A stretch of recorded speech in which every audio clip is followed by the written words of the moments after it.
வணக்கம், நான் டாக்டர் மைதிலி. இன்னைக்கு நிகழ்ச்சியில் சருமத்தில் ஏற்படக்கூடிய தேமல், இந்த தேமல் இயற்கையான முறையில் மறையிறதுக்கு ரொம்ப சுலபமாக கிடைக்கக்கூடிய 2 முக்கியமான பொருட்களை வைத்து எப்படி வீட்லேயே நீங்கள் ஹோம் ரெமெடி செய்யலான்றதை பற்றி பார்க்கலாம்.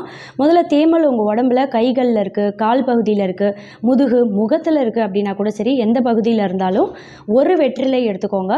ஒரு வெற்றிலை அப்படின்றது பெரிய இலையாக இருந்தால், அதுவே சின்ன இலையாக இருக்குது அப்படின்னா 2 இலைகள் எடுத்துக்கலாம். கூடவே 3 பல்லு பூண்டு சேர்த்து நல்லா அம்மியில் இடித்து நசுக்கி அரைத்து எடுத்துக்கணும். மிக்ஸி வேண்டாம், அம்மியில் இந்த வெற்றிலை பூண்டு 2த்தையும் நல்லா அரைத்து திக்காக விழுது மாதிரி எடுத்துக்கோங்க.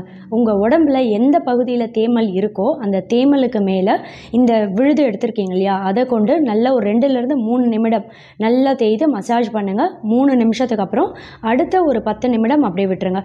10 நிமிஷத்துக்கு அப்புறம் வெந்நீர் கொண்டு வாஷ் பண்ணிடலாம். அப்படி இல்லைன்னா ஒரு துணியை வெந்நீரில் நினச்சி அந்த ஈர துணி கொண்டு எந்த இடத்துல அப்ளை பண்ணிங்களோ அந்த இடத்துல தொடச்சி எடுத்துடலாம். இப்படி தொடர்ச்சியாக ஒரு 45 நாட்கள் செய்துட்டே வந்தீங்க அப்படின்னாலே படிப்படியாக இயற்கையாகவே தேமல் மறையிறது நாளடைவில் நல்லாவே தெரியும். தேங்க்யூ.